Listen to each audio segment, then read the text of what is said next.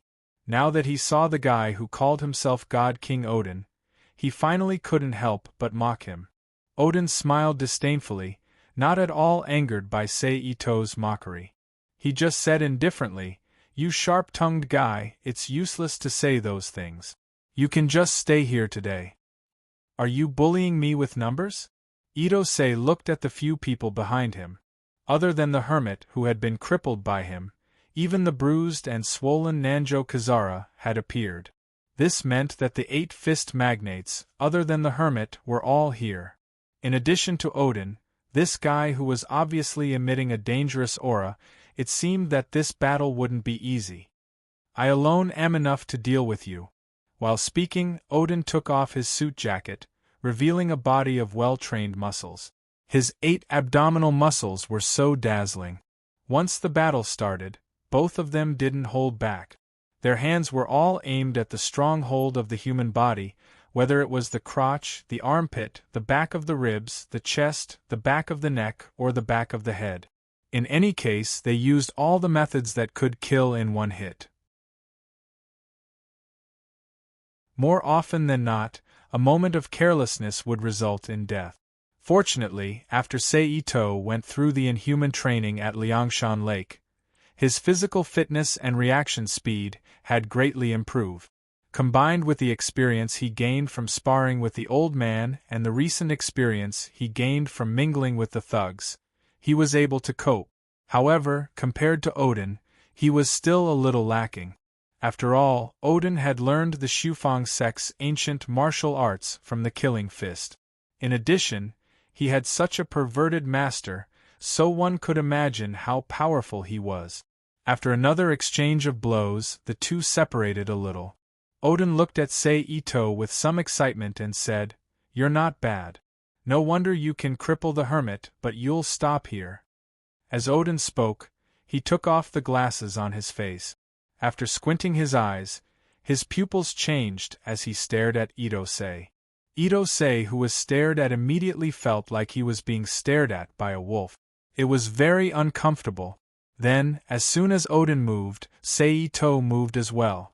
The two instantly fought again, but the situation this time was completely different from before. Sei-Ito suddenly found that his attacks began to become useless. Often, as soon as his attacks began, his opponent had already dodged and attacked him, forcing him to change his attack to defend. But not only that, when he defended according to his opponent's attack, Odin's movements had changed again, directly finding his loopholes to attack.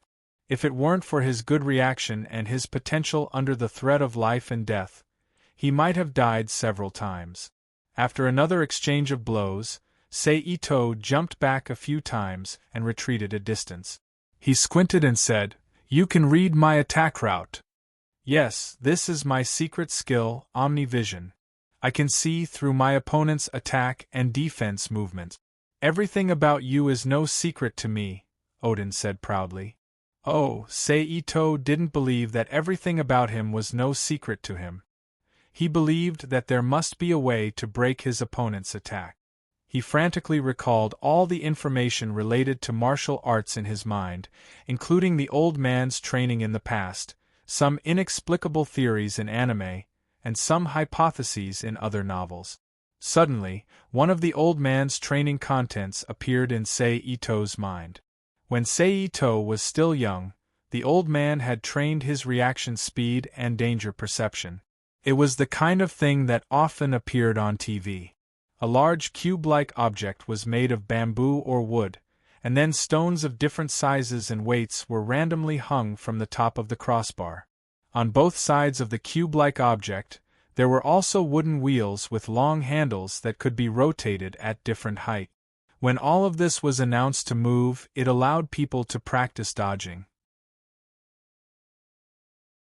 He remembered that the old man had said that when a person could close his eyes and avoid these disorderly attacks, then any enemy would be no problem for him. Sei-Ito's eyes flashed a glimmer of light, and the corner of his mouth revealed a smile.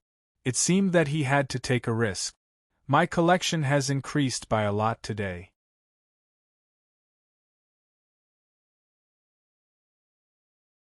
Chapter 17.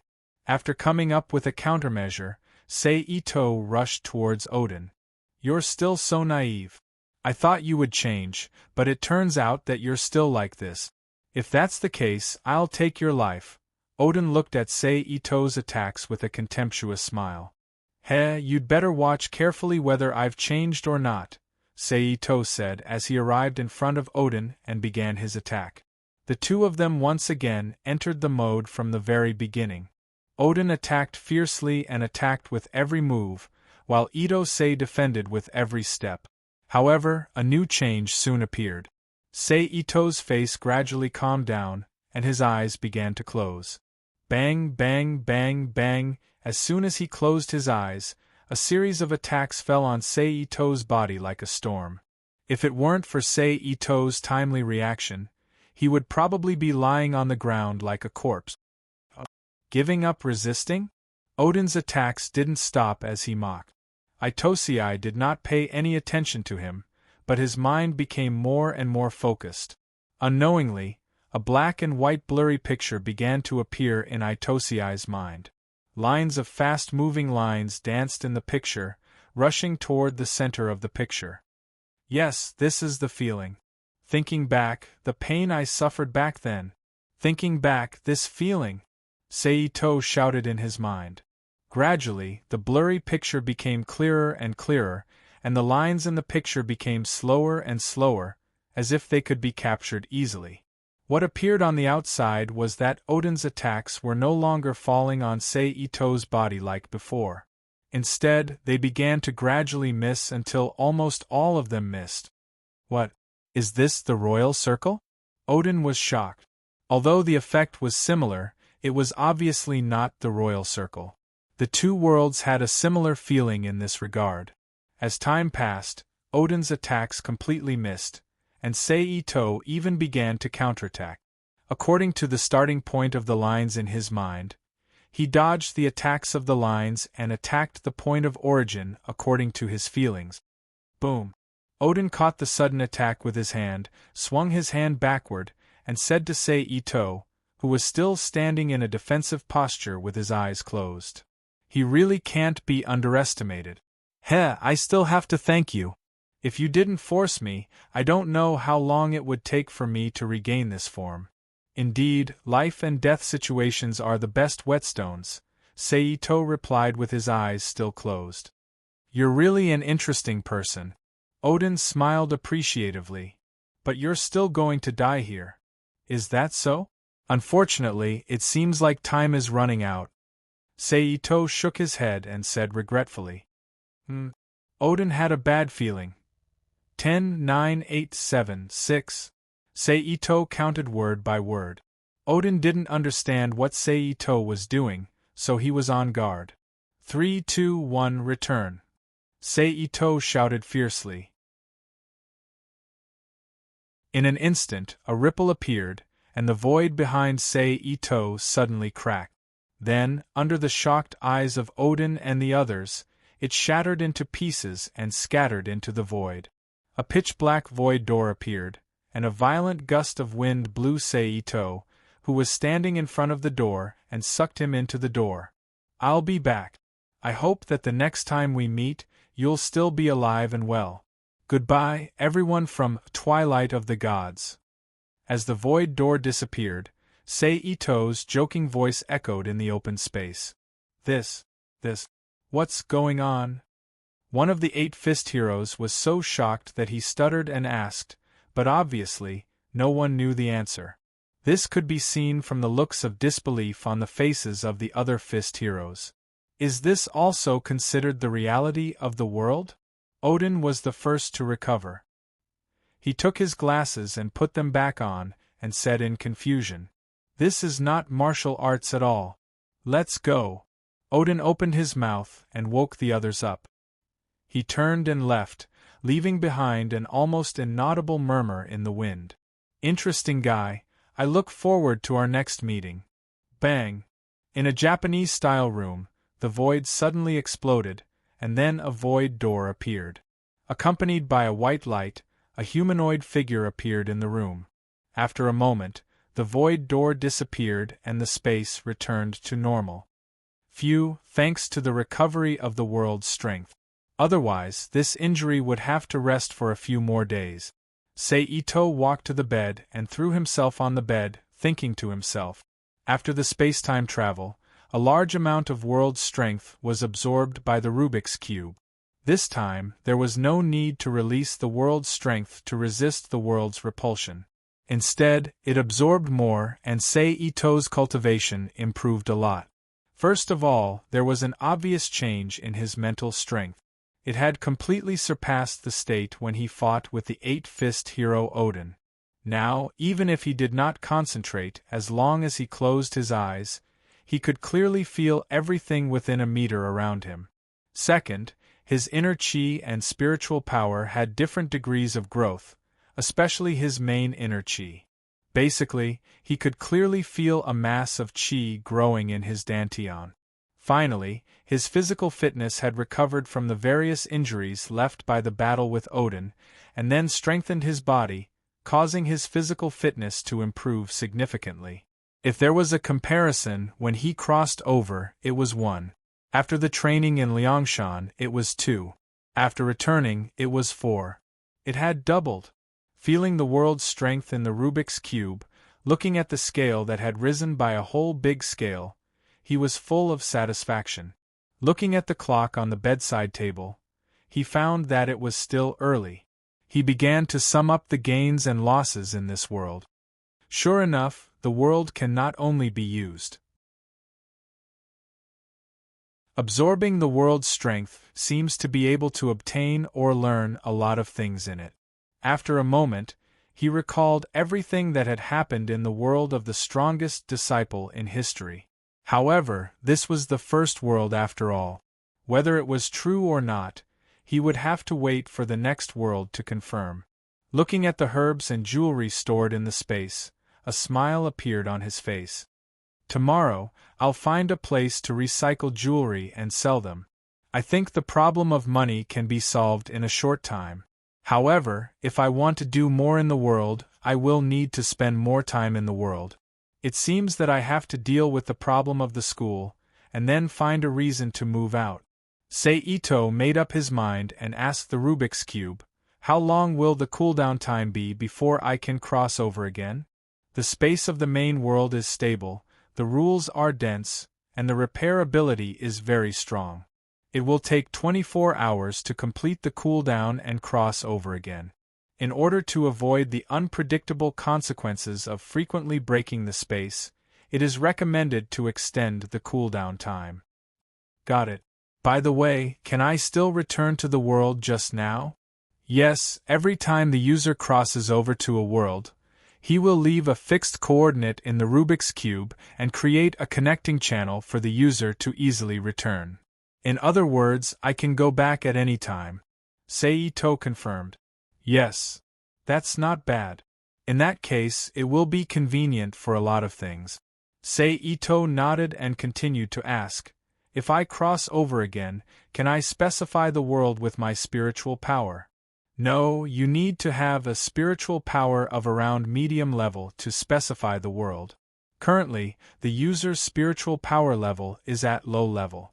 It is estimated that you will be able to specify the world after the end of the next world. Is that so? Forget it, I got it. Seito thought for a while and nodded. He began to think about how to solve the problem of school and home. Sure finished the animation and decided that the content of the animation was a pain in the ass. Then, he realized that there was no problem with Sure. Anyway, he left a hole. And then, that's it.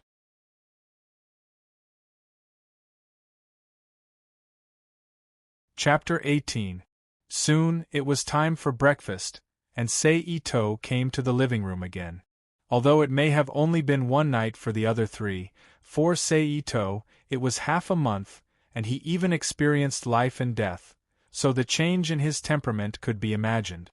But as soon as he appeared, he attracted the attention of his mother Eriko, eldest sister Suzu Ito, and second sister Rita Ito. At the same time, Seito also felt the difference in the aura of his mother and the other two from his spiritual power that had increased by one level. Mother Eriko hid a sea-like tranquility and waves under her gentle surface. Although her aura was incomparable to the masters of Liangshan Lake in the world of the strongest disciple in history, but in real life she was the first person Seito met with such a terrifying aura. Eldest sister Suzu Ito, under her office dress, was as sharp as a sword, and she couldn't restrain it until she reached a certain level. As for his second sister, Ito Rina, there was an inexplicable fluctuation around her. It was similar to the calmness of his mother, Eriko, but there were obvious differences. There was also a faint sharpness in her. Ito-sei knew that this faint sharpness was the same as his eldest sister's sword aura. Ah Cheng's essence, chi, and spirit are really different. This was the first time his mother Eriko said in front of Seito that he had changed since Seito came here. Seito knew that he needed to explain, or it would be too troublesome to wait for more things to happen in the future. A lot of things have happened recently. Seito came to the table and drank a mouthful of soup. Is that so? It seems to be a very important thing for Ah Cheng. Eriko casually replied, but her tone revealed the meaning she wanted to hear. Do you remember the day I was sent back unconscious? Fortunately, his spiritual power had increased, and his brain's thinking speed had increased a lot, so he quickly came up with a set of words in his mind. Yes. Eriko nodded. Suzu Ito and Rita Ito also looked at Sei Ito. That day I saw something incredible. Sei Ito revealed a look of reminiscence. I saw a person using a wooden sword to kill several members of the club. Do you know that kind of visual impact and the feeling at that moment? Sei Ito acted hysterical at the right time. Fortunately, the three of them were attracted by what they were talking about, so the unnaturalness in his expression was interpreted as an emotional outpouring from his memories. Sei Ito took a few deep breaths and pretended to be calm before he said, Then, I realized that life is very fragile, and I also wanted to become stronger. I didn't want to be killed so easily like those club members. And then, Eriko frowned, obviously worried about the Sei Ito in the fake story. I started practicing martial arts. Sei Ito said calmly. What? Suzu Ito and Rita Ito looked at their little brother in disbelief. Was this still their little brother? They remembered that their little brother didn't like to practice martial arts when he was young. What are those medicinal herbs? Eriko recalled the medicinal smell floating in the room some time ago and asked. I tried every means to get it from someone else. It is said that as long as you soak in the water made by those medicinal herbs, you can open up your inner body for a short time. Sei Ito explained. Oh, medicinal bath. Eriko obviously knew what he was talking about, so she nodded and didn't ask any more questions. Little brother, you actually practiced martial arts? Suzu Ito looked at her little brother with great interest. Well, I have other plans to improve my strength recently. I hope mother and sisters can help me when the time comes. Sei Ito looked at the three women and said seriously. Yes, I hope you don't use martial arts on your journey. Eriko looked deeply at Sei Ito and said. Thank you, mother. Sei Ito saluted. Little brother, you don't have to hide it from us if you want to learn martial arts. Sister can teach you. Suzu Ito said at this time. What? Sei Ito pretended to be puzzled and asked. It seems that you have forgotten all about it. Think about it. When you were young, you were in grandfather's shrine. Suzu Ito reminded him. That. Sei Ito pretended to remember, and a moment later, he suddenly realized, You mean the practice when I was young? Yes, that's our Ito family's heirloom. It is much better than many of those on the street. Suzu Ito laughed. Is it? Sei Ito looked at his mother Eriko with a puzzled look, and the latter nodded in agreement. Do you want to learn it? Suzu Ito asked. Well, anyway, since there is something good, why not learn it? Sei Ito nodded and agreed. Well, from tomorrow onwards, you will start practicing at 5 o'clock in the morning. After 8 o'clock in the evening, you will also have an hour of practice. Do you understand? Suzu Ito asked seriously. Sister, you seem to be very active. Sei Ito looked at his sister with a puzzled look. He didn't understand why she was so active. Suzu Ito didn't answer, but thought in her heart, how can you understand grandfather's desire for a male heir to inherit the family business? And mother has also been waiting for this day for a long time. After all, this Ito family always needs a man to support the future. After the matter was covered up, the atmosphere at the dinner table suddenly became a lot more cheerful. Obviously, everyone was happy about Sei Ito's change. As for how long Sei Ito's change would last, the three women didn't say. They just hoped that this change would be permanent. After breakfast, Itungching and Ito Rita went to school together. When he arrived at school, Sei Ito looked at the textbook in his hand seriously for the first time. He found that since the power of the world transformed him and upgraded his spiritual power, his learning speed was significantly faster. His memory was the same, almost catching up to his photographic memory. In addition, he had studied in college on Earth in his previous life, and the amount of knowledge in China's high school education was obviously not comparable to Japan's. After the upgrade of his spiritual power, it was obvious that he could recall things that he had almost forgotten in the past. Sei Ito's learning ability could be said to be heaven-defying. Almost in one day, except for Japanese and history, he had almost mastered all the other subjects that he needed to master this semester. With this gain, Sei Ito knew that the school's problem was basically solved. As long as he thoroughly mastered it, he could implement it. Immediately after the school bell rang, Sei Ito followed the people out of the school. He went to the place where he found jewelry on the internet. When he arrived at a relatively famous gold and silver recycling store in Japan, he took out a variety of gold and silver jewelry from the other world's gangsters from the space and handed it over to the seller. After some bargaining, he finally sold it all at a price of more than 300,000 and close to 400,000. Looking at the money received from the space, Sei Ito smiled with satisfaction. After buying some exercise equipment on the street, he turned around and walked back home. He just didn't know how Suzu Ito would train him at night. With a little bit of expectation, Sei Ito returned home.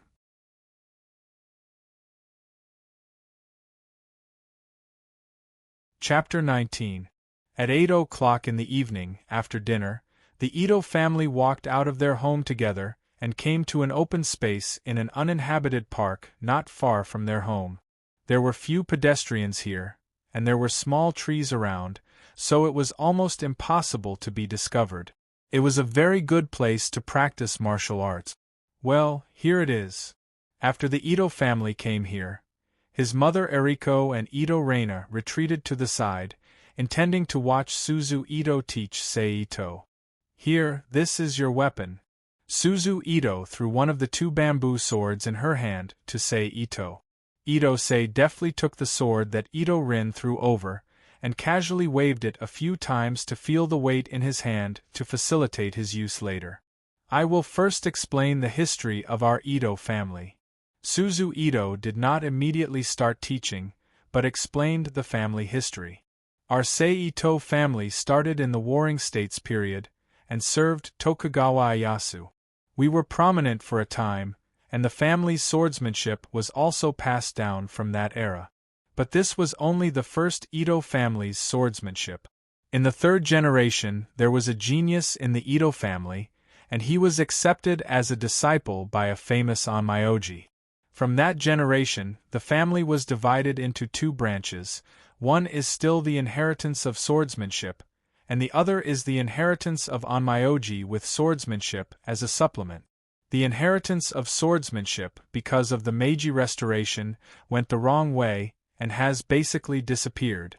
Only our branch, which is mainly onmyoji with swordsmanship as a supplement, has been passed down, and our swordsmanship has changed from killing to exorcism. Speaking of this, Suzu Ito stopped and laughed at herself. Well, it doesn't matter, now I am going to teach you the foundation of Ito family swordsmanship. Come and learn from me.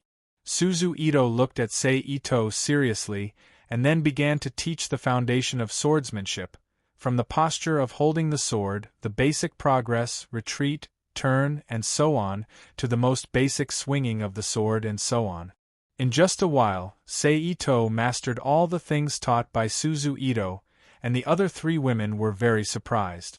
Is Ah Cheng a genius? When I taught him before, it was not so fast.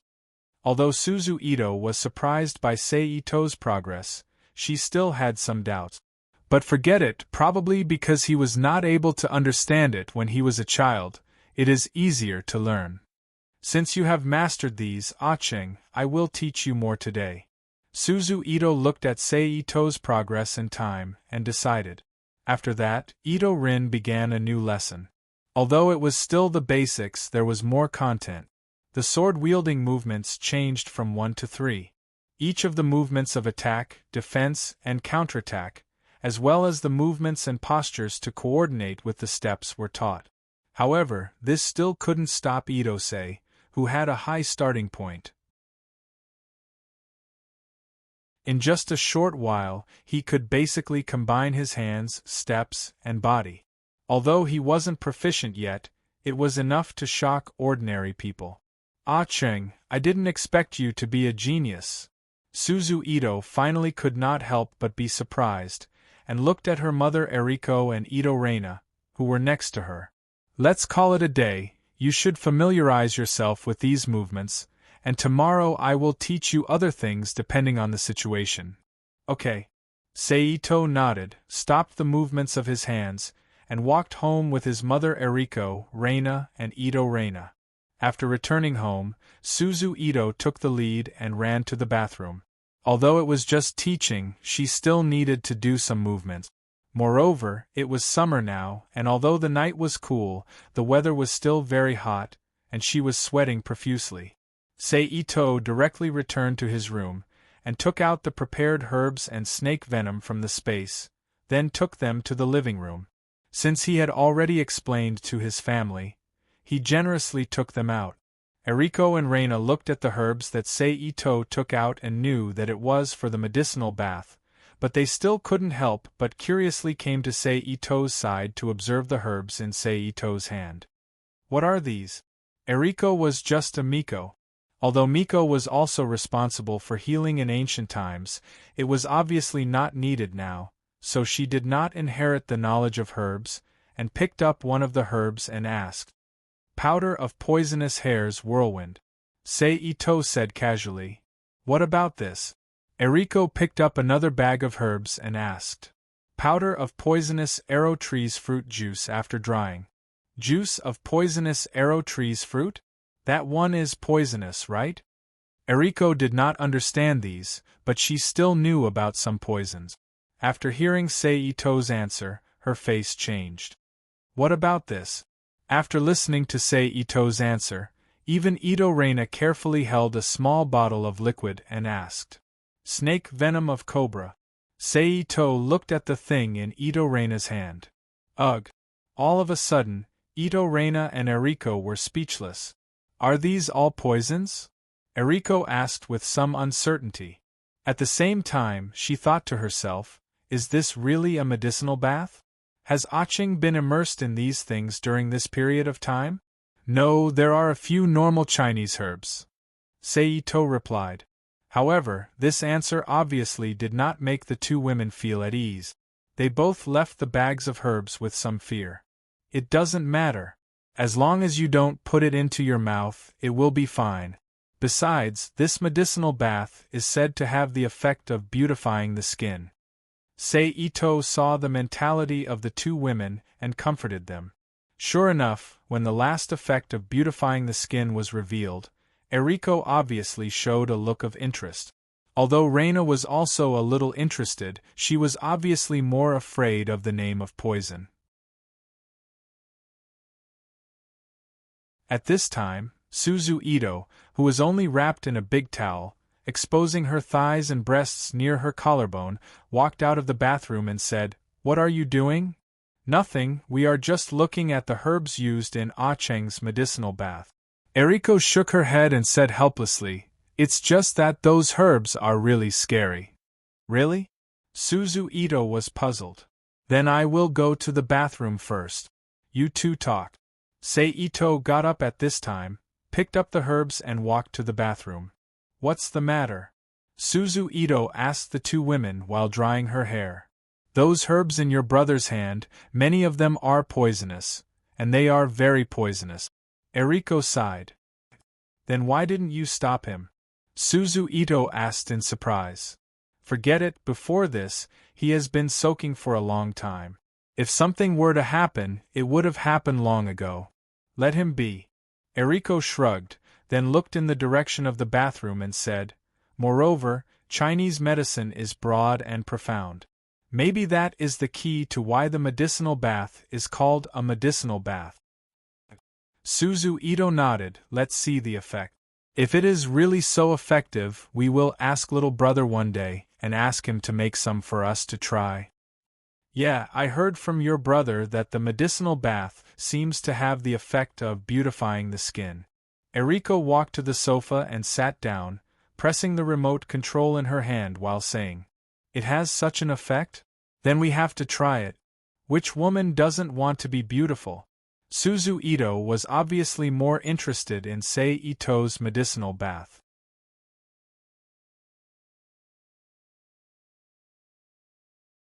Chapter 20.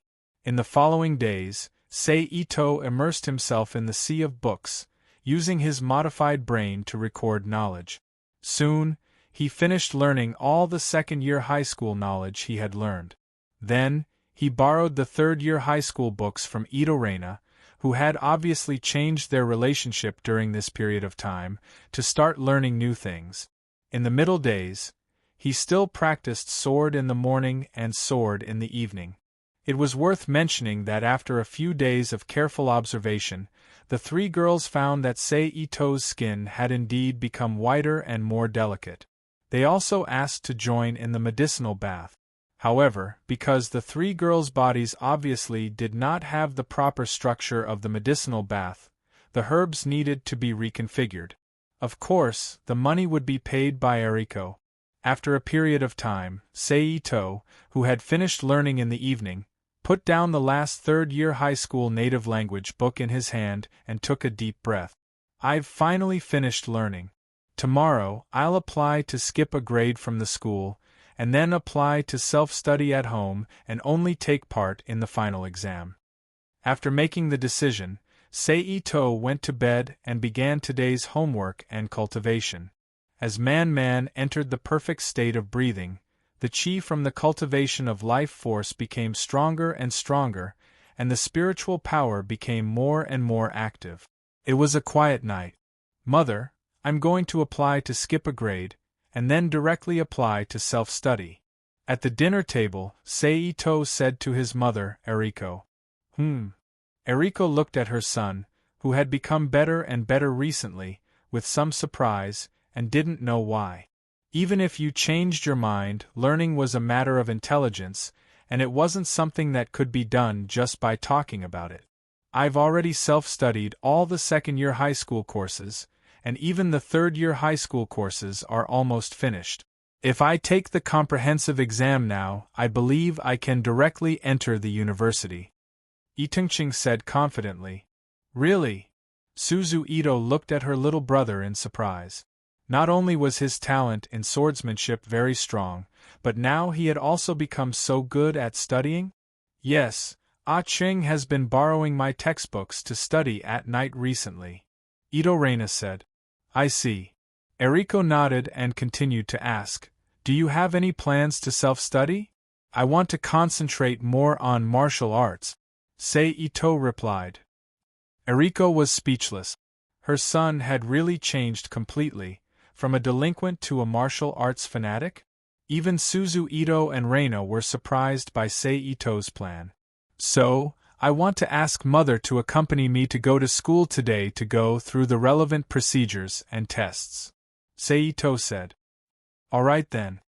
Eriko nodded in agreement after some consideration. In Japan, a man is basically an adult after the age of 16, and parents will generally support their children's decision if it is not a big problem. Itosei is the only male in the Ito family, except for the old man who lives in the shrine. His words are still very powerful. This was probably the difference between the national conditions and the way of cultivation. After that, they talked about some trivial things until the end of breakfast. Itosei and Ito Reina, together with Eriko, who was wearing a suit and nude-colored stockings, and her long hair was coiled up like a mature lady, sat in a small Honda driven by Eriko to school. Soon, the three of them arrived at school. After Ito Reina said goodbye to Sei Ito and Eriko, Eriko took Sei Ito to the staff room and found Sei Ito's homeroom teacher. Sei Ito's homeroom teacher was a very distinctive middle-aged Japanese man. He was not very tall, about 170 centimeters. He was wearing a professional suit. He usually looked serious, but when he received Eriko, he was smiling. After some greetings, Eriko told the homeroom teacher the purpose of today's visit. When the homeroom teacher, Mr. Nakajima, learned the intention of Seito's mother, he was surprised. In his memory, Seito was a bad student. He didn't expect that he would apply to skip a grade. But as the homeroom teacher, since his mother has already applied, he just needs to report it and wait for the principal's decision. Not long after, a middle-aged man in his 50s and Seito's homeroom teacher, Nakajima, appeared in the staff room. "Hello, Mrs. Ito, this is our school's principal, Principal Morita." Nakajima introduced them in the middle.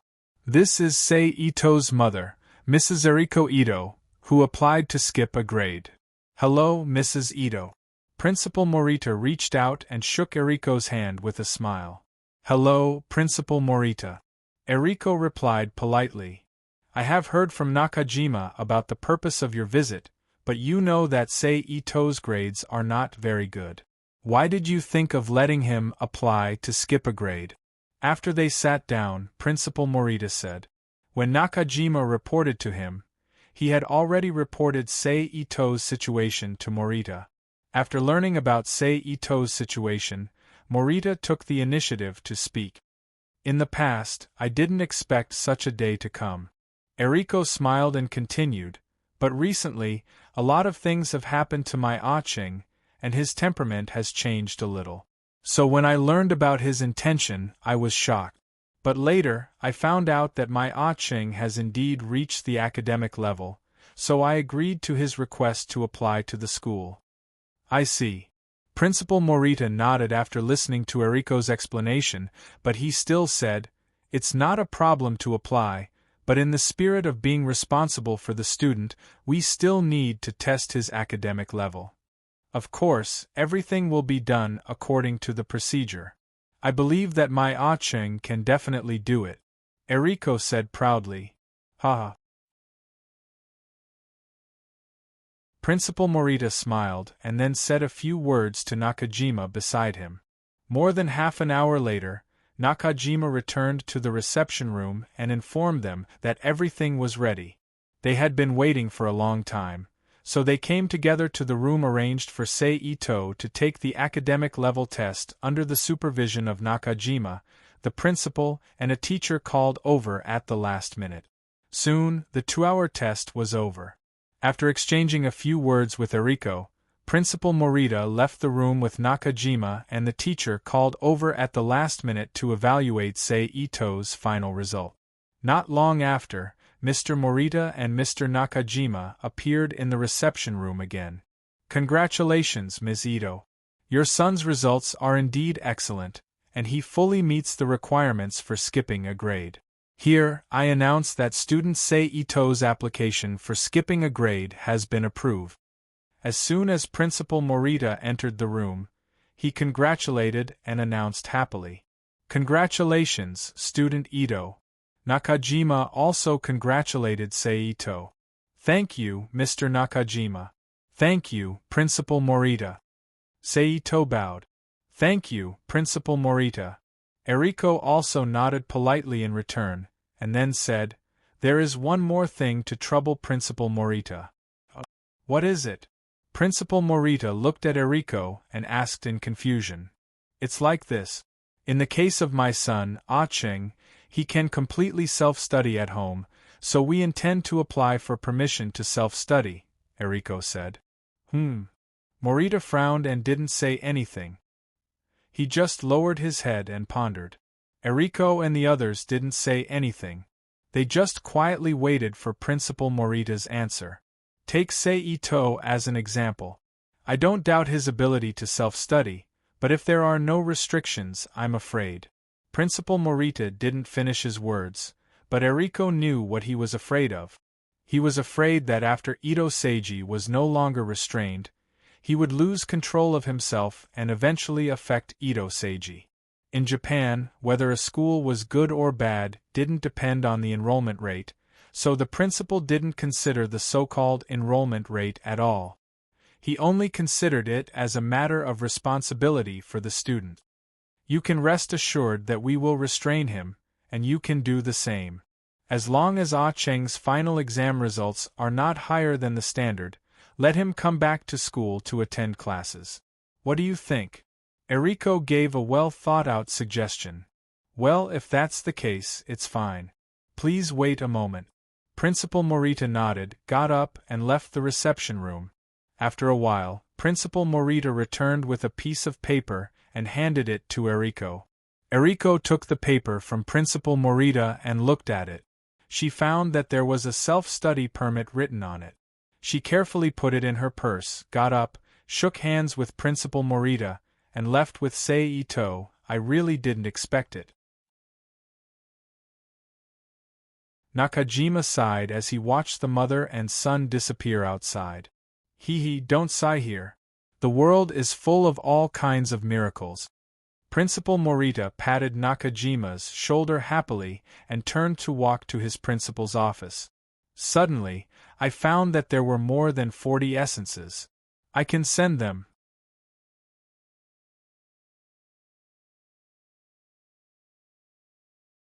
Chapter 21. Since you have already applied for self-cultivation, you should go and see your grandfather. If you want to cultivate, you can also go there. Your grandfather is very strong. On the way home, his mother Eriko said to Sei Ito, who was sitting in the passenger seat. Really? Anywhere is fine. Sei Ito nodded and replied indifferently. On the contrary, he thought that going to the shrine was also good. He could learn how to use Ryatsu. Otherwise, it would be a waste if he didn't know how to use Ryatsu. He could also prepare for his next trip. Well, let's go back and pack your clothes, and then you can live there for the time being, Eriko said. Sei Ito nodded. They didn't talk all the way back home. According to what he said on the way, Ito-sei packed up several daily clothes, then took out a big bag, and put the herbs for the medicinal bath from the space into it. After that, he went downstairs to the living room and went to the suburban shrine with his mother, Eriko, who was already prepared. After a journey that was neither too long nor too short, the two of them finally arrived at the shrine. This was a quiet and secluded hill. There were almost no buildings around 100 meters at the foot of the hill. Only a few low houses gradually appeared in the distance. There were no high-rise pavilions like in the city, but it gave people a sense of openness. Along the stone steps on the mountain road, they walked step by step toward the shrine. They saw thick trees, and the wide canopy extended to both sides of the stone steps, blocking a large part of the sun. Only scattered rays of light fell on the ground, looking like light leaves. It was very beautiful. Without the direct sunlight, a cool feeling enveloped his body, as if summer was far away from him. It's really a good place, Sei Ito secretly said. After a long stone staircase, the two of them crossed the torii at the gate of the shrine. Looking over the small square paved with stone slabs behind the torii, they saw a quaint building. It was estimated to be more than 200 years old, and it was built in a certain pattern. It can be seen that the Ito clan's shrine has a long history. In the middle of the small square between the torii and the main hall of the shrine, there was a small hut. Under the hut there was a sign for drawing lots. Behind the hut and around the shrine there was bamboo, which was commonly seen in Japan. The bamboo covered the shrine, making it look like an otherworldly place. On the right side of the main hall of the shrine, near the bamboo forest, there was a small temple that was only as tall as a person's calf. In the middle of the main hall, there was a thick rope with a huge brass bell tied to it. This was the shrine's prayer bell. Every year during the new year, people would come here to ring the bell to tell people that they had been safe for the year. Below the bell was an oil tank. Finally, on the left side of the main hall, there was an empty space. In addition to a sacred tree used to tie the prayer rope, there was also a row of karmic locks. The two bypassed the main hall of the shrine and came to the place where the shrine members lived. There was a hale and hearty old man wearing a Japanese priest robe sweeping the floor with a bamboo broom. In Sei Ito's spiritual perception, although the old man in front of him was very ordinary, There was always a voice in his heart telling him that he was very dangerous, very dangerous. Father. Eriko Ito greeted respectfully. Ah, Eriko Ito is here. The old man who was called father by Eriko Ito, Ito Kikujiro, smiled and nodded. Only then did he look at Ito say, "This is Acheng?" Ito Kikujiro asked with some uncertainty. After all, except when he was a child, Sei Ito rarely came to the shrine, so Kikujiro didn't have a deep impression of him. Yes, this is Acheng. Eriko Ito nodded and patted Sei Ito on the side to make him salute. Hello, grandfather. Sei Ito saluted. Good, good. Ito Kikujiro said with a smile, showing how happy he was to see Sei Ito. After that, Ito Kikujiro put aside the broom in his hand and took Eriko and Sei Ito back to the room. After making arrangements for Sei Ito, he took Eriko to another room to sit down. Why did you bring Acheng this time? Kikujiro asked seriously. It's like this. Eriko Ito explained what happened recently and Sei Ito, then quietly waited for Kikujiro's question. I see, I know, I will teach Acheng well. Ito Kikujiro nodded with a relaxed face. He thought that his daughter suddenly brought his grandson here for something important, but after understanding that it was just a trivial matter, he relaxed. It's almost time for the summer festival, you should also prepare well. This year, the government plans to hold a big summer festival to promote it. When the time comes, other shrines may be invited to compete for the hosting. Although the current shrines are some people with no real ability, we can't be careless. After all, it's related to the government's aid for the next year. After understanding Sei Ito's problem, the two began to discuss the issue of the shrine. I know, Father, I will prepare well. By the way, do you want to bring Rei and Reina with you? After all, I'm afraid that I won't be able to handle it alone. Eriko Ito nodded and asked. Okay, it's all family business, how can they not participate? Ito Kikujiro made the final decision. I know, Father. Eriko Ito nodded to show that she understood. After the two finished talking, they returned to the outer room and found Sei Ito. Eriko Ito said a few more words to Sei Ito, then turned and left, leaving Sei Ito and the old man Kikujiro.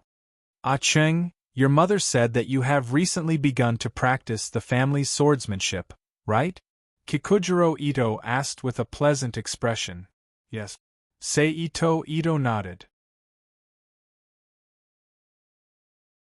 Well, let's go to the dojo to see your progress so I can teach you. Kikujiro Ito said. Okay. Sei Ito got up and followed Ito Kikujiro Ito to the dojo in the backyard. The dojo was very large, at least 100 square meters, and the wooden floor was smooth and shiny. The two put on their equipment and held their weapons. After a sword salute, they began to confront each other. Sei Ito felt that Ito Kikujiro Ito didn't change. He still looked like an ordinary old man. Ha! Sei Ito couldn't hold back. He stepped forward and slashed with his sword. Ito Kikujiro Ito didn't move. He just casually blocked and slashed with his sword, forcing Sei Ito to retreat. However, Ito Kikujiro Ito didn't pursue. He still stood in place, waiting for Sei Ito to attack. According to his words, he was observing the progress. Is this the gap? Sei Ito felt the gap from the old man's movement. Putting away his thoughts, Sei Ito began to attack steadily. He used all the swordsmanship that Sei Ito had learned while Ito Kikujiro was defending. Bang! Ito Kikujiro casually counterattacked and knocked Sei Ito's bamboo sword away. He said, Okay, let's stop here. Yes. Sei Ito leaned on his knees and panted. Not bad. You've already learned the basics. I heard from your mother that you have been learning swordsmanship for less than a month, which shows your talent. Ito Kikujiro nodded and praised with a smile. There's no need to learn the basics anymore. Let's start learning something new, the demon-repelling sword. Ito Kikujiro said seriously. His eyes stared at Ito Sei. A huge pressure instantly hit Ito-sei. Ito-sei's body softened. Fortunately, he did not directly kneel on the ground. Fortunately, Sei-Ito was not the same as Sei-Ito. Whether it was his spirit or physical body, he had made great progress. He gritted his teeth and endured Ito Kikujiro's pressure.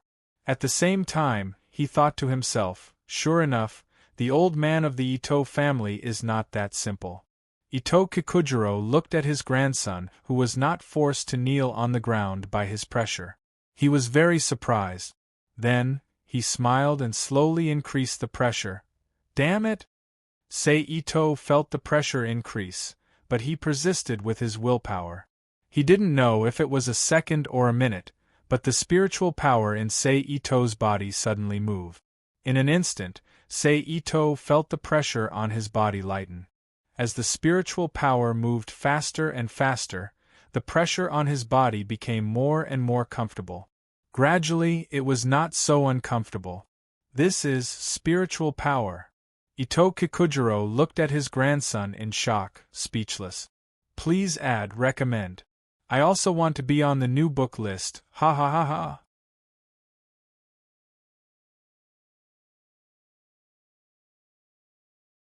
Chapter 22. Ito Kikujiro originally just wanted to use the pressure he released to test Ito-sei's will and let Ito-sei feel something special, but he didn't expect that his grandson Ito-sei would give him such a big surprise. He asked repeatedly, Ah-cheng, how do you have spiritual power? Spiritual power? The power in my body? Sei-Ito pretended to be puzzled and asked, and then explained, some time ago, when my elder sister taught me swordsmanship, it reminded me of a lot of things when I was a child, including a meditation method that my elder sister taught me along with swordsmanship when I was a child. When I was tired of swordsmanship, I practiced this, and there was this power in my body, but I don't remember how to use it, so I haven't used it. Does your mother know? Ito Kikujiro asked again. I don't know. I plan to study it myself first and tell them later, Sei-Ito said. I see. Ito Kikujiro nodded thoughtfully and didn't ask anything. After a while, he looked up and said, since you have spiritual power, then you can accept some of the inheritance in the family. What inheritance? Sei-Ito asked curiously. He was really curious, not pretending. After all, he didn't have anything related to spiritual power except for the basic practice method. When your elder sister taught you swordsmanship, she told you about the origin of the family, right? Ito Kikujiro asked. Yes. Sei-Ito nodded and admitted. Then you should know that our family is a demon-repelling family that focuses on yin-yang technique and swordsmanship. Ito Kikujiro looked at Sei-Ito and said, I know, but I thought it was just family history and legend. Sei-Ito said honestly. No, it's not a legend. For example, the spiritual power you have now is the foundation of yin-yang technique and the advanced version of our Ito family's swordsmanship, the foundation of demon-repelling swordsmanship. Ito Kikujiro said, and our Ito family has relied on the reputation of exorcism to support the existence of such a shrine in the past 200 years. Although most of the shrines have lost their inheritance and have become places to gather money, our Ito family will never go to such a place. In that case, there are still demons and ghosts in modern society. Sei-Ito said in disbelief. Although he had come into contact with things that couldn't be explained by science, he still didn't believe in demons and ghosts. That's right. Since the Meiji Restoration, after the last demonic seal, and the aftermath of World War II, there have actually been many demons in modern society. And those legendary places of evil spirits are generally haunted by ghosts. Ito Kikujiro explained. Why can't we feel it? Sei-Ito nodded and asked. Of course we can't feel it. Although with the advancement of science and technology, we are gradually losing our inheritance, there are still some people, families, or temples that exist. Ito Kikujiro laughed. Oh, are there many such families or temples? Sei-Ito asked. Not many, almost all of them have declined. If it weren't for the influence of swordsmanship, our Ito family might have even lost its inheritance. Ito Kikujiro shook his head.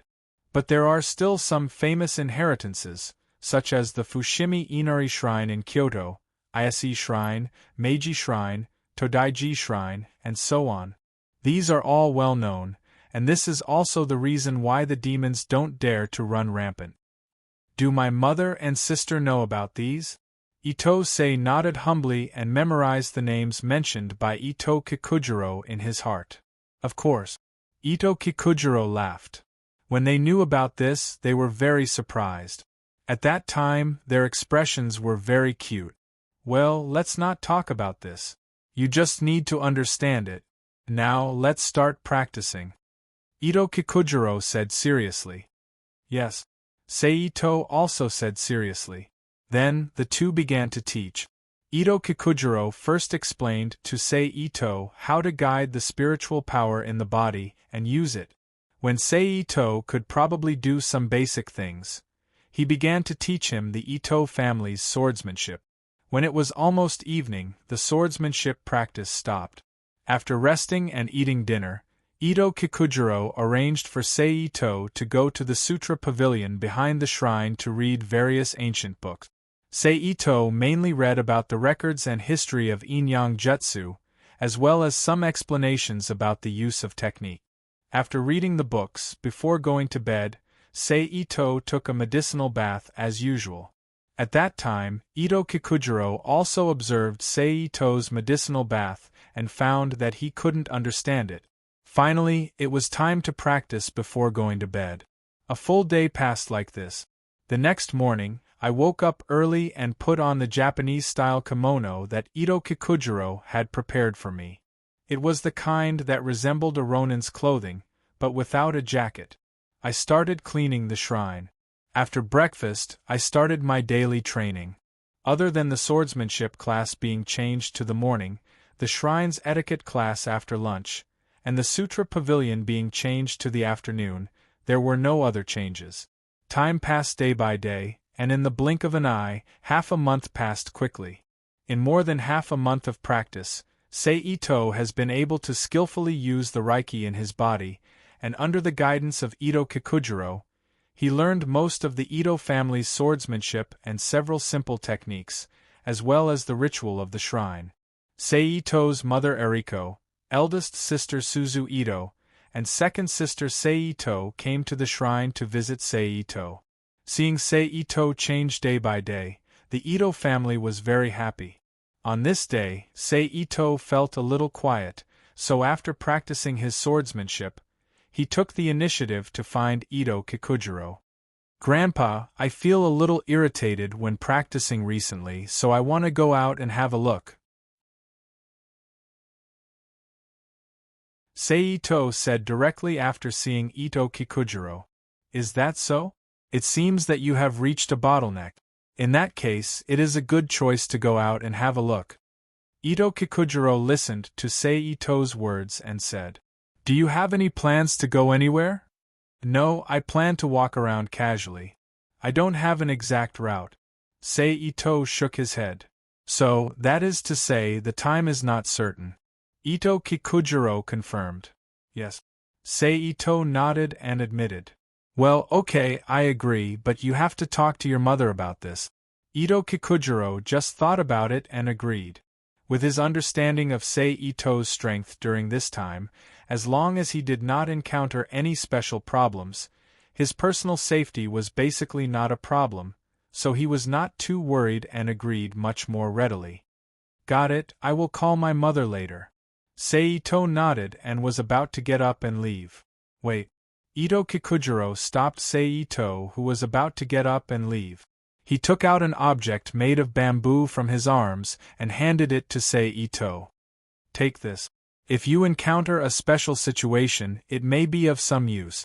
Seito took the bamboo handed over by Ito Kikujiro doubtfully, nodded, carefully put it in his arms, and put it into the space, then said, Got it, Grandpa. Go. Ito Kikujiro waved his hand and let Seito leave. The room returned to silence again. After Seito left, he called his mother, Eriko, with his mobile phone and told her his plan. After a few words of explanation, she agreed. He returned to his room, changed into his daily clothes, and left the shrine. It was not until he arrived at the hidden forest near the foot of the shrine that Seito summoned the Rubik's Cube and began to prepare to travel.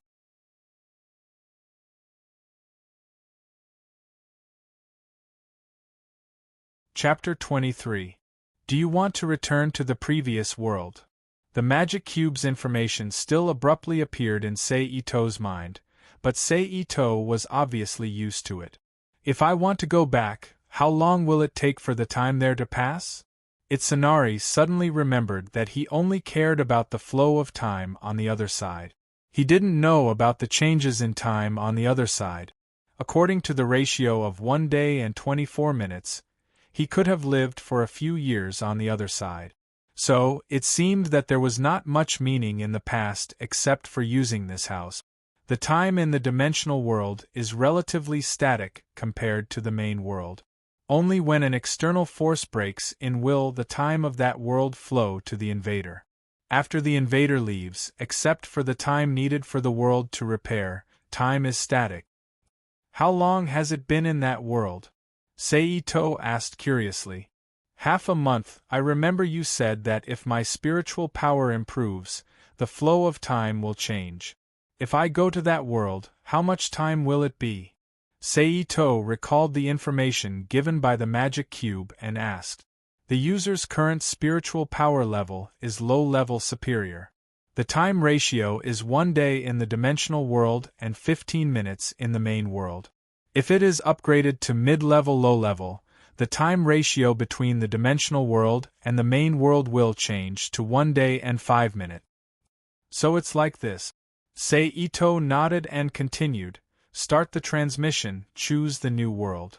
Yes, choose the new world, begin, the world will end, confirm the coordinates, begin transmission. As soon as the information disappeared, the familiar spatial fluctuations appeared again. It was still the dark space gate. Seito was instantly sucked into the space gate, and then the space returned to normal. However, Seito didn't see that at the moment when the space gate appeared and disappeared, a transparent glass-like light shield flashed over the mountain forest of the Ito family shrine where he was. Who touched the enchantment? Ito Kikujiro, who was sitting in the hall, suddenly felt the fluctuation of the enchantment and appeared on the shrine square.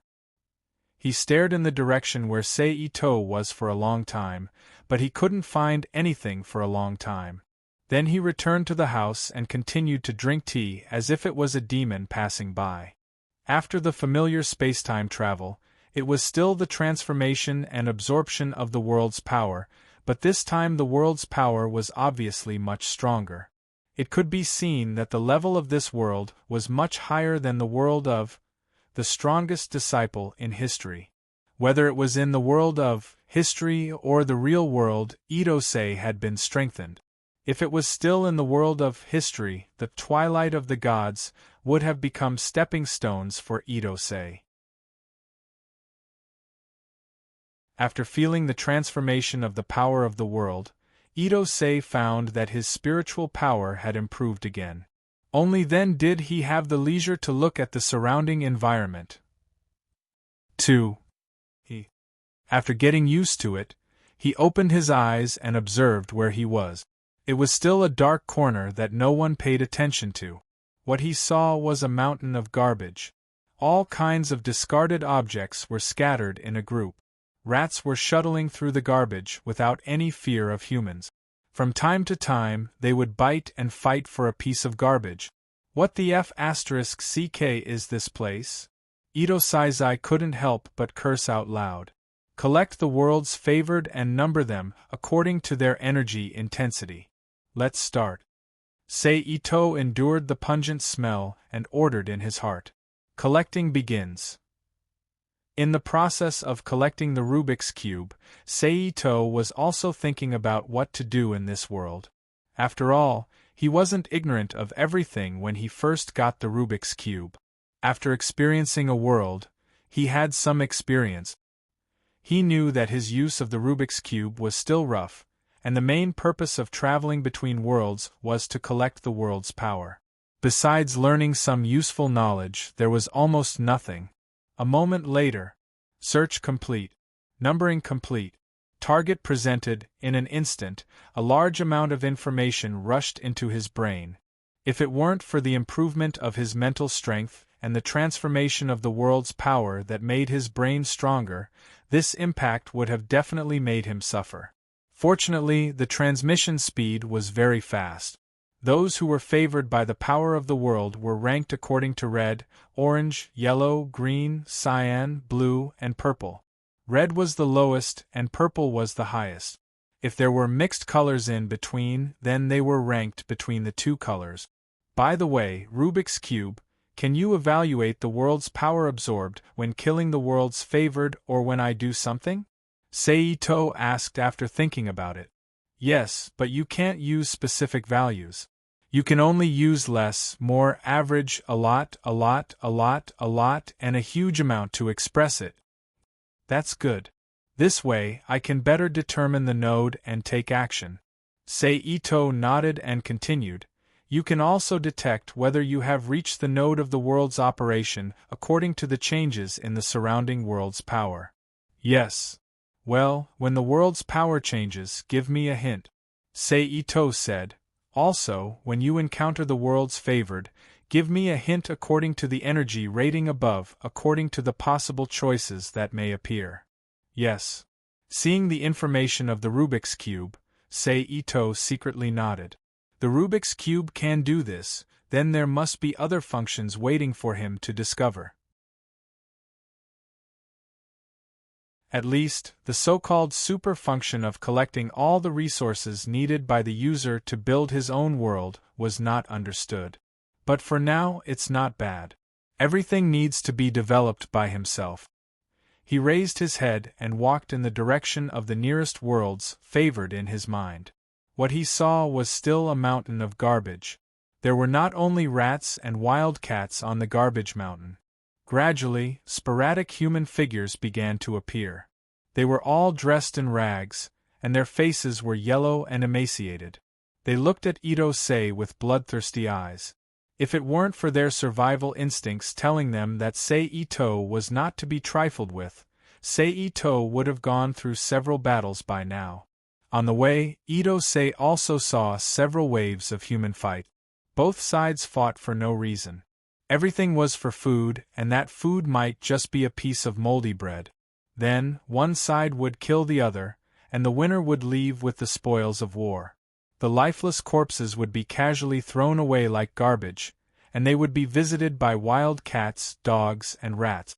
Soon, the corpses would be tattered beyond recognition. Seito saw broken bones like this from time to time as he moved forward. Only some skeletons remained intact, some were broken, and some were rotten and smelly. All of this stimulated Seito's nerves, causing a serious psychological impact on Seito, who had only experienced life and death without killing people, and had never seen such a cruel living environment. A psychological sense of disgust and irritation welled up in his heart. Seito did not notice that at this time, his eyes were a little red, and his breathing was a little rapid. His footsteps were messy as he walked quickly in a direction. Not far away from him, a group of 2 or 3 people were following closely behind him.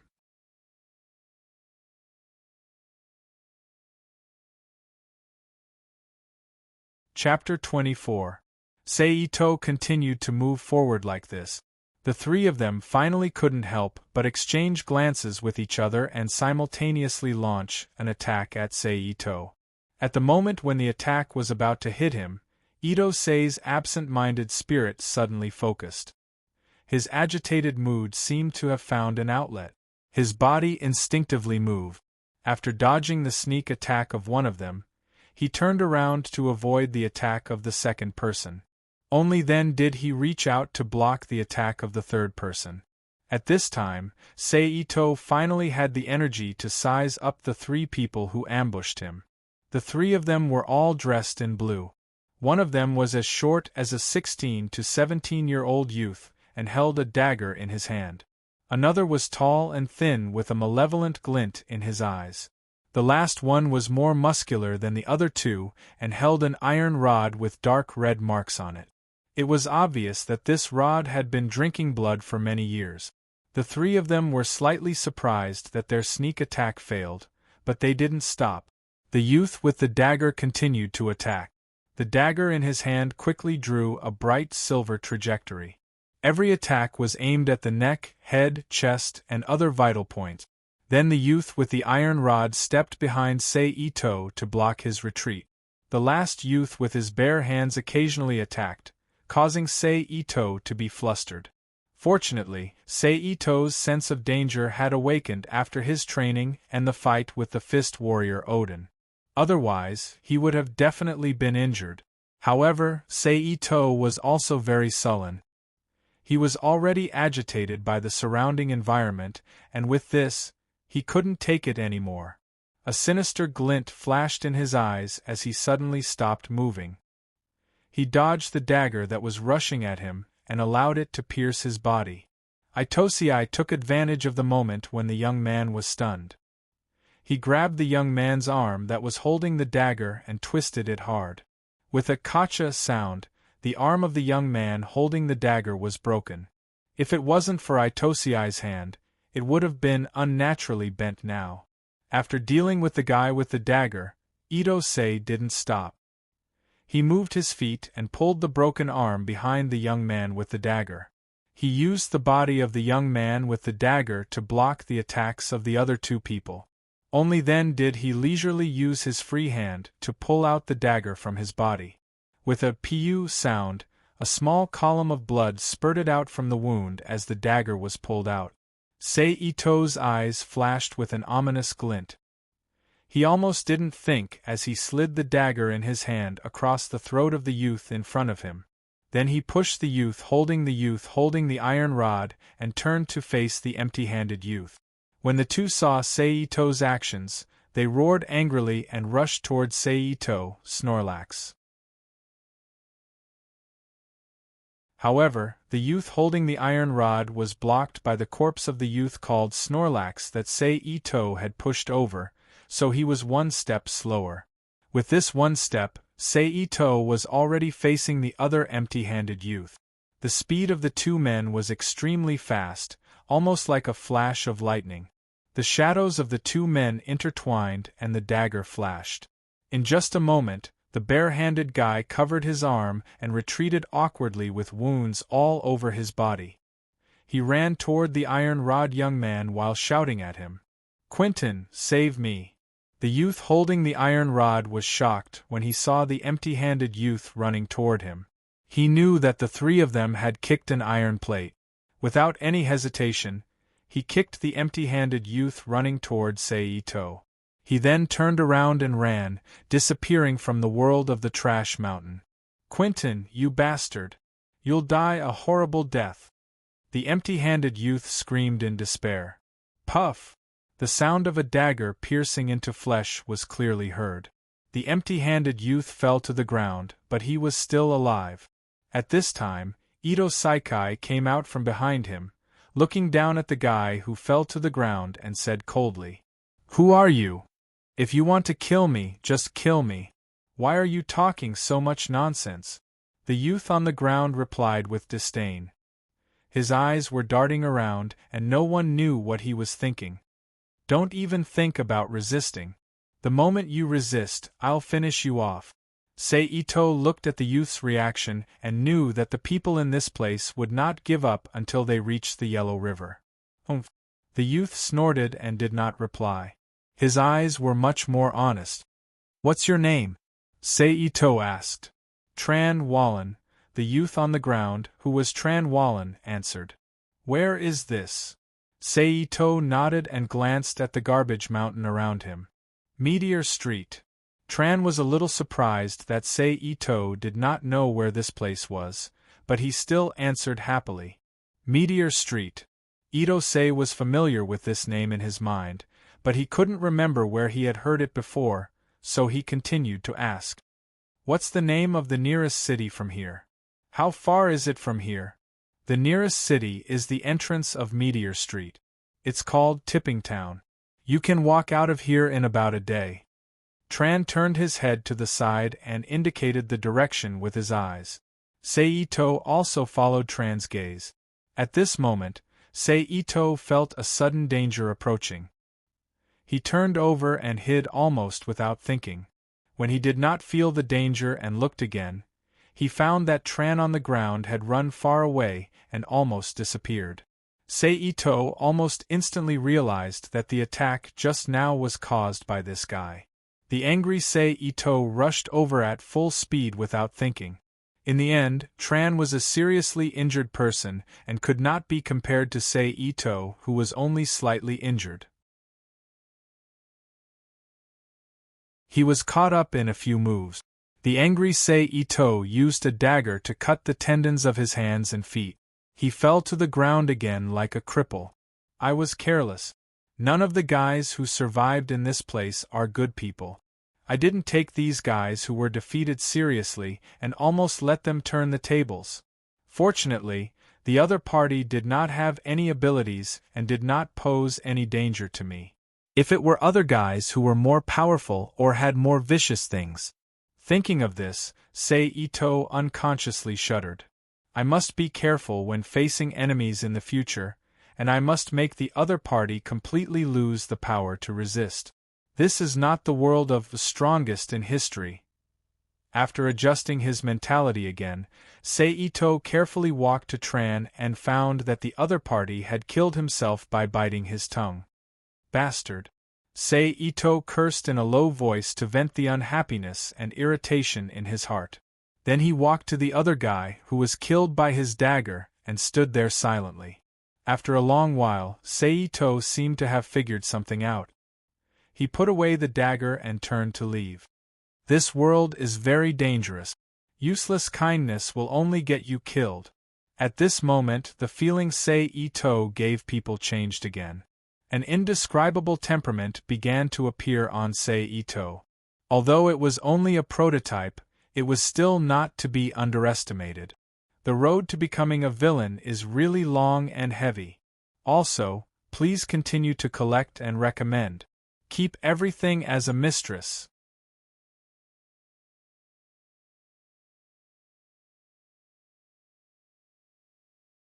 Chapter 25. Because he wasn't sure if the direction Trance told him was correct, Seito could only follow the information in his mind and walk in the original direction. He walked for a few days, and Seito learned a bloody lesson during these few days. In these few days, Seito encountered several groups of people, which allowed Seito to see all kinds of human nature and trick. For example, there were people who betrayed their brothers, people who begged for mercy and fought back desperately, people who looked like brothers stabbed each other in the back for some reason, and people who were starving killed their acquaintances to fill their stomach. Of course, there were also women who used their bodies to seduce others and then killed them when they weren't paying attention. Of course, there were also women who failed to seduce others and were tortured to death by their opponent. In short, all kinds of tragedies could be found in Meteor Street. After Seito was seriously injured by this recruitment, the direct result was that Seito's nerves became more and more tense. He was cautious of everyone he saw and did not show any mercy. His methods were almost cruel. In this way, Seito was injured several times by the endless methods. If it weren't for his strength, he might have really died in Meteor Street and become a skeleton in the garbage mountain. Another day passed. Seito walked with a haggard face. After an unknown amount of time, he felt that the smell in the air suddenly became a little lighter. As the breeze blew, a new smell appeared in his numb nose. Seito's eyes regained some color. Seito suddenly looked up into the distance and saw that on the border outside his line of sight, some faint smoke slowly rose from the city and finally merged into the blue sky and disappeared. Seito looked at the disappearing smoke, and a look of surprise flashed in his eyes. He knew that he was about to walk out of this garbage mountain. At this moment, Seito relaxed, A sharp arrow shot out of nowhere and attacked Sei-Ito's head like lightning. Sei-Ito instinctively dodged, but he was still a step too late. A trace of blood appeared on Sei-Ito's face, and as the blood increased, it turned into drops of blood and flowed down his face. Sei-Ito's eyes flashed with a trace of anger and viciousness. He suddenly turned his head to look in the direction of the arrow, but there was no one there. Only broken pieces of garbage swayed gently in the mighty wind. After restraining his anger, Sei-Ito quickened his pace, but his eyes were always carefully observing the surroundings to prevent another sneak attack and end up killing him here. In this state, after an hour, Sei-Ito finally walked out of the garbage mountain. When his feet once again stood on the ground made of sand and stone, an indescribable feeling welled up in Sei-Ito's heart. Sei-Ito was so moved that tears almost flowed out of his eyes. Fortunately, Sei-Ito's nerves were already unbelievably tough after experiencing the devastation of Meteor Street for the past few days. After taking a deep breath to calm his emotions, he turned around to look at the garbage mountain behind him and resolutely left this place. He really had enough of this place. Passing through a street full of houses piled up by garbage, Ito-sei ignored all kinds of strange gazes. He came to a corner of this town, which was almost made up of garbage. He took the only means of transportation and quickly went to the nearest city. After the car left the garbage town for a long distance, Sei-Ito's tense nerves finally relaxed a little. Looking exhausted, he slumped into the seat. Before Sei-Ito could enjoy this rare moment of leisure, the car suddenly stopped. Several wolf-like men rushed out and surrounded Sei-Ito with all kinds of weapons in their hands. Meteor Street was indeed Meteor Street. There were even a group of bandits on the streets that carried customers. Sei-Ito helplessly sighed. His right sleeve slightly drooped down, and the dagger he snatched from the first guy named Snorlax quietly slipped into his hand. In his other hand, a small piece of iron appeared out of nowhere. But apart from these, Sei-Ito didn't do anything else. He knew that if he made even the slightest movement and was discovered by them, he would be greeted with a storm of attacks. This was one of the things he learned in the past few days in Meteor Street. Brother, first of all, congratulations on making it out of Meteor Street alive. A bald man slowly walked over and smiled as he pushed aside the crowd in front of Sei-Ito. This bald man was the driver of the car. But your luck ends here. We only want money, not your life. Hand over your valuables and we will let you go. If you are straightforward, it will be convenient for both of us. Don't you think so? The burly man looked condescendingly at Ito-sei, who was still sitting down, and said with a smile. However, this person did not relax his vigilance. He knew that anyone who could come out of Meteor Street alive was not a simple person. They were all ferocious people in the outside world. He did not want to be careless and fail miserably. I don't have any money. I don't even plan to pay for this car when we reach the destination, Sei-Ito said calmly. You really won't shed tears until you see the coffin. Who would believe you if you say you don't have anything good? The burly man smiled disdainfully and pointed at Sei-Ito. Look at your tender skin. I think you must have eaten well. Look at your clothes. Although they are a little dirty, they are made of good material. Look at your calm attitude. To be honest, if I didn't see you walk out of Meteor Street, get into my car, and change into clean clothes, I would have suspected that you are a child of a rich family. Sei-Ito didn't expect this burly man to be so observant. However, it wasn't strange when he thought about it. Who in Meteor Street didn't know how to read people's expressions? Those who didn't know how to read people's expressions were basically dead. I don't care if you believe it or not. I really don't have anything. If you insist on forcing me, it seems that we can only fight to the death, Sei-Ito said without changing his expression. Ha, fight? What do you have? The burly man laughed and waved the pistol in his hand. Do you think you are one of those strong people? I guarantee that the gun in my hand can take your life. The burly man said fiercely. Sai, why do you have to be so self-righteous? Seito sighed and shook his head. The iron knife in his left hand suddenly shot out while the others were watching him shake his head, causing a series of sounds. The burly men were stunned by the sudden sound. Some of them even turned their heads to look for the source of the sound. At this time, Seito suddenly moved.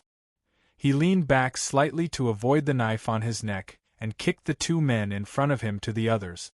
Then, he quickly got up and waved the dagger in his hand, creating a silver light. In an instant, the two burly men in front of Seito had their throats slit by the dagger. They were going to report to the King of Hell. After doing all this, Seito didn't stop moving. He kicked the chair he was sitting on and covered his head with his hands. His body instantly broke through the window. After a few rolls to reduce the inertia, he ran away. Bastard, chase after him. The bald man flew into a rage and shouted loudly. The two burly men who were a bit further away from Seito immediately came back to their senses and chased after him. The bald man also got out of the car and chased after him. The other burly man had just pushed the two corpses in front of him away and was still a bit confused. Seito looked at the two men chasing after him from the corner of his eyes. He unconsciously slowed down and let the two men close the distance between them. Just when the two men thought that they were faster than Itose and were about to catch up with him, Itose suddenly turned around and rushed towards the two men at an extremely fast speed. While the two men were in a daze, Itose rushed to the front of the two men and easily cut their throats, while the two men didn't have time to defend themselves. When all of this was over, the bald man was about 50 meters away from Seito. Looking at the scene in front of him, the bald man didn't even think and raised his gun to shoot.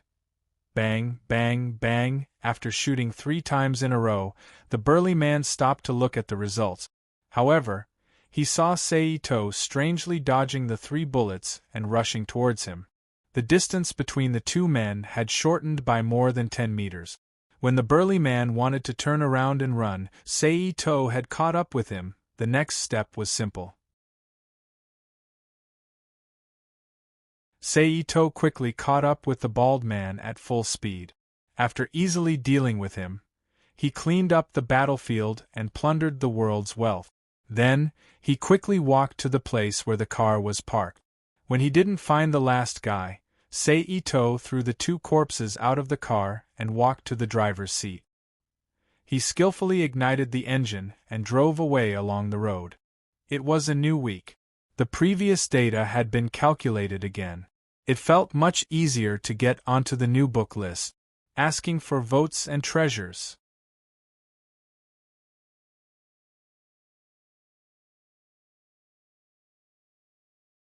Chapter 26. Along the way, Seito came across a motel. He cleaned himself up in the motel and finally had a warm meal. It was the first time Seito slept on a soft bed in this world.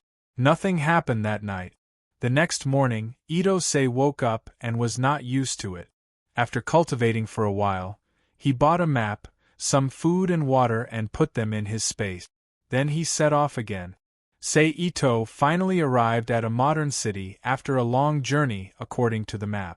Although it was said to be modern, it gave Itose a very strange feeling. How should he describe it? There were modern skyscrapers.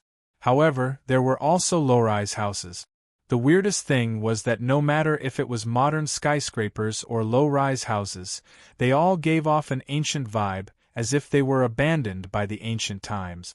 After buying a mobile phone from a store in this world, Seito arrived at an internet cafe in the city. Standing at the entrance of the internet cafe, Seito looked at the dilapidated houses and the surrounding decorations. He recalled the weird feeling he had when he first heard that there was an internet cafe in this world. He took a deep breath and entered the internet cafe. Seito was not in the mood to look at the layout of the houses. He paid for a computer and logged into the internet. After all, collecting information about this world would help him live a better life in this world. As the web pages popped up one by one, Seito quickly browsed through the information and news on the web. Through the information and news, Seito tried his best to organize the information in this world. First of all, the biggest organization in the world was not the government but the Hunter Association and the Sky Arena Tower. They were more powerful than any country. Among them, the Hunter Association's influence was the most obvious. Meanwhile, the hunters in the association enjoyed all kinds of benefits and respect with the help of the Hunter Association. If one wanted to become a hunter, they would have to take the annual hunter assessment. It was said that it was very difficult. Only 1 or 2 people would pass the assessment each time. Secondly, there are a lot of capable people in this world, such as those hunters. They have all kinds of incredible abilities. Ordinary guns and ammunition are no longer a threat to them. Of course, there were also very famous criminals among the capable people. The most famous one was a criminal organization called Phantom Squadron and an assassin family called Beat the Enemy. Even assassins, who lived in the shadows, could live so openly in the world. This showed their arrogance and strength. Lastly, there were many countries in this world but none of them were powerful. They did not even start a war.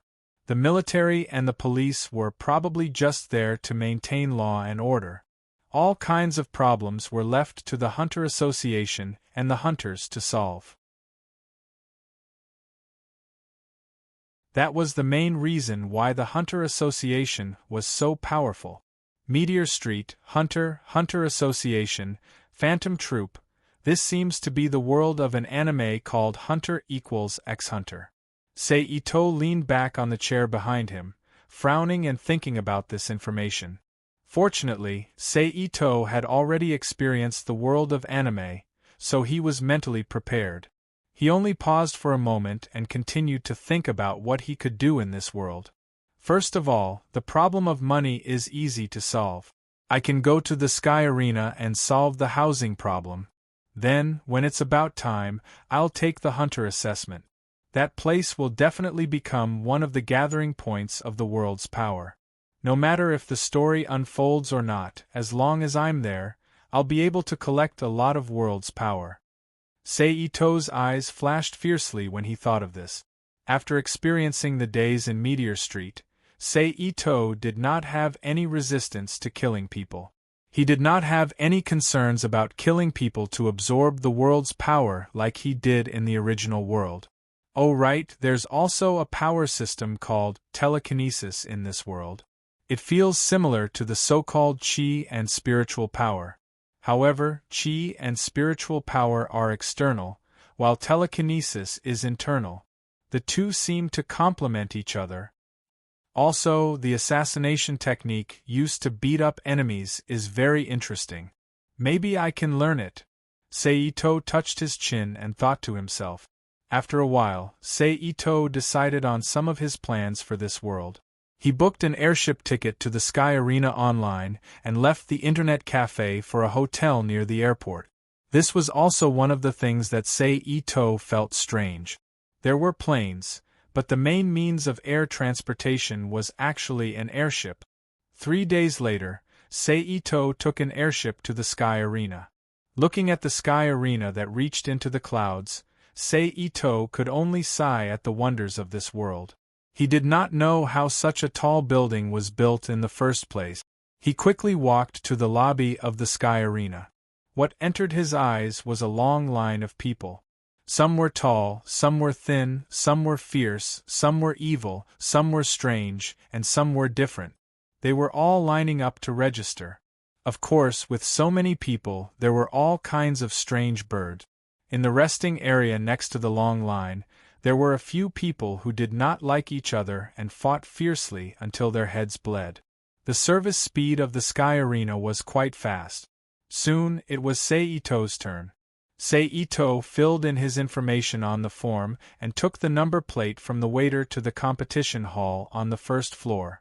When Seito pushed open the heavy door, a wave of heat accompanied by loud noises assaulted him. Seito, who was not prepared, frowned and entered the hall. What came into view was a dense crowd of people sitting in the stands around the huge arena. Regardless of whether they were male or female, old or young, they were all shouting crazily for the two sides that were in the middle of the competition. Seito walked down the stairs until he found a place to sit down. Only then did he have the heart to look at the situation in the arena. In the ring, a burly man who was about 2 meters tall, with muscles all over his body, a naked upper body, and a Mohican hairstyle, rushed towards his opponent with a ferocious look on his face. It was a fat guy who was shorter than him by half a body. The bare-chested brother rushed to the front of the fat man and fiercely opened his arms. He fiercely grabbed the fat man's fat waist and threw him upside down. The fat man's head was fiercely smashed to the ground. With a loud bang, the fat man's face was badly mutilated and he fell on the stage. Contestant number ***** wins. Please go up to the 30th floor. The referee observed the fat guy's situation and said to the man, "Roar!" The man borrowed the referee's proof, raised his arms and roared at the surrounding audience, causing the audience to cheer enthusiastically. Only then did he turn around and leave the arena with a complacent look on his face. Then there were a few more matches, and soon it was Itosei's turn. Contestant number *****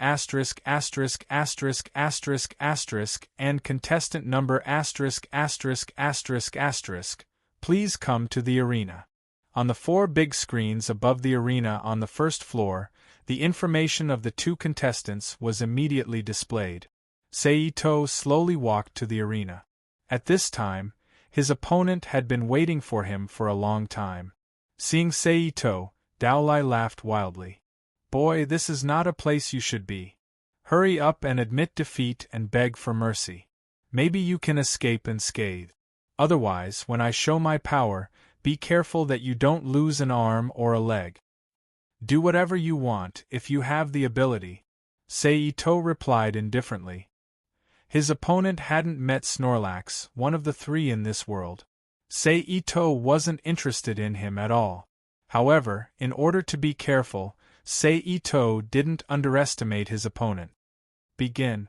Seeing both contestants enter the arena, the referee waved his hand and shouted, "Boy, since you won't listen to my advice, then let me show you the cruelty of the fighting world." His opponent grinned maliciously as he rushed towards Seito. Seito just stood there indifferently. It wasn't until his opponent was about to touch his body that Seito lifted his leg and dodged his opponent's attack. Then, he chopped the back of his opponent's neck with a karate chop.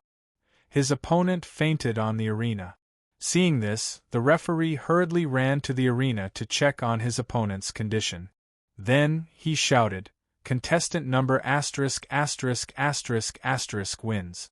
Proceed to the 35th floor." Seito took the proof, turned around and left with a calm expression. "Go to Dragon's Sky, there's a bunch of gods there."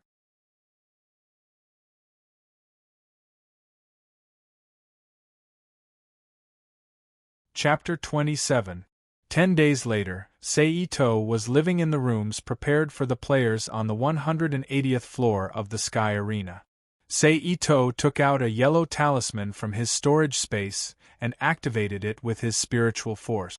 The yellow talisman silently turned to ashes and a green light appeared on Seito's body. It took a while before it disappeared and returned to normal. Fortunately I was prepared. Otherwise, I don't know how long it would take to recover from this injury, Seito thought with some lingering fear. Speaking of the origin of this talisman, it had to be mentioned when Yi Tengqing was cultivating at his shrine. During that period of cultivation, one of Seito's homework was to go to the shrine's Sutra Pavilion to read ancient books and unique books.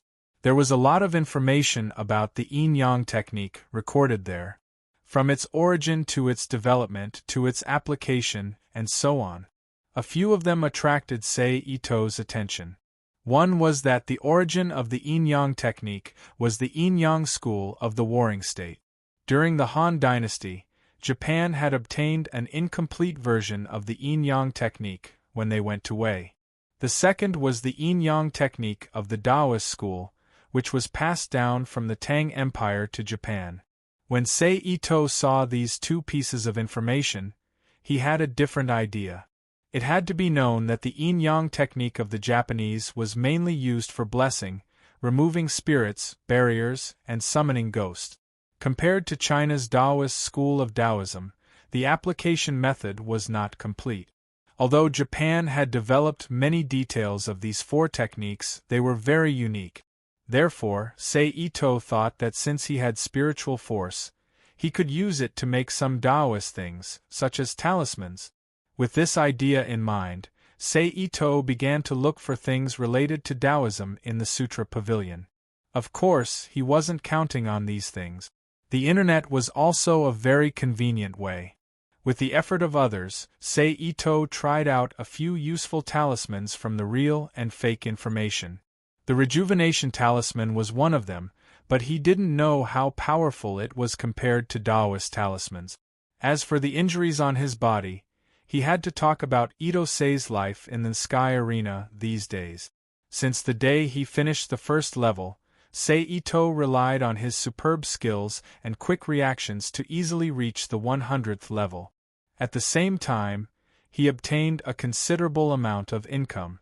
After that, Ito Sei used the probing function of the Rubik's Cube and used the gambling window of the Sky Arena to buy the victory of himself and the players he favored. In the process, Ito Sei made a lot of money. When he reached the 180th floor, Ito Sei's total income had exceeded 10 billion rings. However, when he reached the 190th floor from the 180th floor, Ito Sei met a difficult opponent for the first time, a guy who could use his mind, memory division. On the 180th level of the arena, Sei Ito and his opponent stood opposite each other. Sei Ito's opponent was a guy with a slender body like a skeleton wrapped in a layer of human skin. He was bald, his eyes deep in his eye sockets flashing with a fierce light. His upper body was a sleeveless shirt, and his lower body was a set of loose silk pants. A palm-wide cloth was wrapped tightly around his waist, and his feet were bare. After the two of them had gone through the first few rounds of probing each other, they determined that the other was the strongest opponent they had ever met. They gradually put down the little thoughts in their hearts, and seriously faced each other. "Kid, not bad, you are the strongest opponent I have ever met. I originally thought that I wouldn't have to use this trick, but I didn't expect that I would still have to use it. Pray that you don't die under my Iku's hands." The thin and tall man, Iku, opened his mouth, a scarlet color flashing in his mouth as he laughed sinisterly. "If you have any means, just use it. If I die under your hands, I can only blame myself for not being as good as you." Sei Ito calmly stared into Iku's eyes and said, "Good, then I, Iku, will send you to heaven." Iku said, his body suddenly disappeared, and as if he had teleported, he appeared in front of Sei Ito. Both of his palms stretched out and attacked Sei Ito. Sei Ito looked at Iku, who had suddenly appeared in front of him. His pupils shrunk. This kind of speed was clearly beyond the limits of humans. Sei Ito was the first time that he had encountered an existence that could crush him with this kind of speed. However, Sei Ito didn't lose his fighting spirit. He quickly raised his hands to block in front of his chest, preparing to defend against Iku's attack. However, the imagined collision between flesh and flesh did not appear. Instead, a huge force that he had never encountered before exploded on Sei Ito's arms, and fiercely sent Sei Ito flying.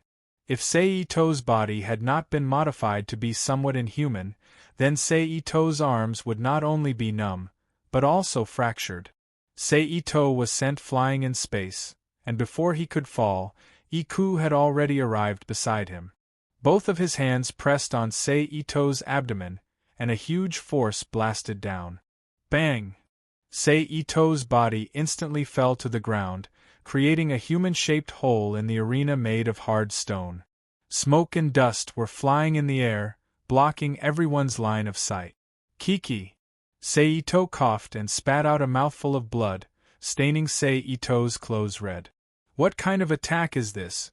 How can it be so powerful? Seito thought in his mind and struggled to stand up. His arms were numb and hanging down as if they were crippled. I didn't expect you to be able to stand up under the attack of my telekinesis. Your body is really hard. Iku tilted his head and looked at Ito-sei, who was standing in the middle of the smoke and dust with interest. Thought? This is thought. Seito heard Iku's words and frowned. And? You actually know about thought? Iku said with some surprise. Yes, this is thought. This is the thought that I have painstakingly cultivated since the last time I suffered a crushing defeat on the 200th floor. I originally thought that I would not be able to meet someone who could make me use thought before the 200th floor, but you are an accident. But this is also good. I will use your blood to announce the return of Iku. Iku said with a somewhat savage smile. Humph! Seito coldly snorted, and mobilized the spiritual power in his body to restore the perception of his arms, and used chi to restore his physical strength. But since I have already used thought, this match is already over. Now I will give you one last chance, admit defeat or be killed by me. Iku said. Come on, if you want to fight, then fight. Why are you talking so much nonsense? Seito slightly raised his arms, and his trembling hands clenched into fists as he shouted. Since you want to die, I will fulfill your wish. Iku was irritated by Seito's words, and disappeared from the ring again. Seito slightly closed his eyes, and magnified his perception, and concentrated his mind. A black and white picture gradually appeared in his mind, and he saw a black shadow suddenly appear behind him. Seito instinctively dodged the opponent's attack. Oh? Coincidence? Iku said in surprise and continued to attack. But in the following attacks, although there were still attacks that fell on Seito's body, most of the ordinary attacks were dodged. Humph, you think this is enough? I am a release element. Iku's heart flashed with a trace of pride, and once again appeared near Seito, but this time he didn't attack in front of him. Another unimaginable force blasted Seito's body, and Seito's body was once again uncontrollably thrown out. 7 hits. The referee shouted. Pring! Seito's body naturally fell to the ground, stirring up a cloud of dust. Remove filth. Reincarnation Pure Land. Vajra. Tranquility. Like Vajra. Everything is tranquility. Seito fell to the ground, and listened to the referee shouting the number beside him. In his mind, he quickly chanted the incantation of the yin-yang technique, and blessed himself. First, he lessened his pain, cleared his distracting thoughts, and then continued to chant. Return. Universal. Vajra. After strengthening his defense, he struggled to get up. You can still get up, I really admire your perseverance, but if you were lying there, you wouldn't have to suffer so much. Now go back to lying there. Iku's face showed an impatient expression, and fiercely attacked. The mental map once again appeared in his mind, and without distracting thoughts, he could better control his body's movements. The Vajra body's physical body could cooperate with his thoughts to the greatest extent, so Iku's attacks didn't succeed for a while, even if there were telekinetic attacks in between. But after all, there was still a difference in strength. After Iku increased the frequency and speed of his telekinetic attacks, Seito was finally sent flying in the air again, and Iku took 3 points, ending the match. Looks like there's no point in continuing the match without telekinesis. I'll earn some money and take the hunter exam, it's about time. Seito stopped reminiscing and planned in his heart.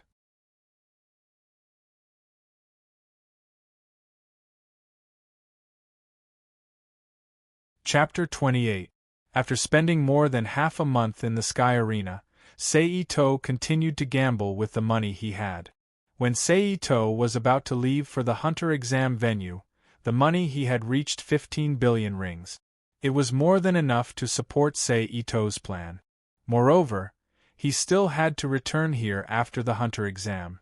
According to the direction of the flow of the world's power, Seito easily arrived at the city where the hunter exam venue was located. However, the hunter exam had not started yet, so Seito had to stay in a hotel in the city and prepare for all kinds of problems he might encounter during the exam.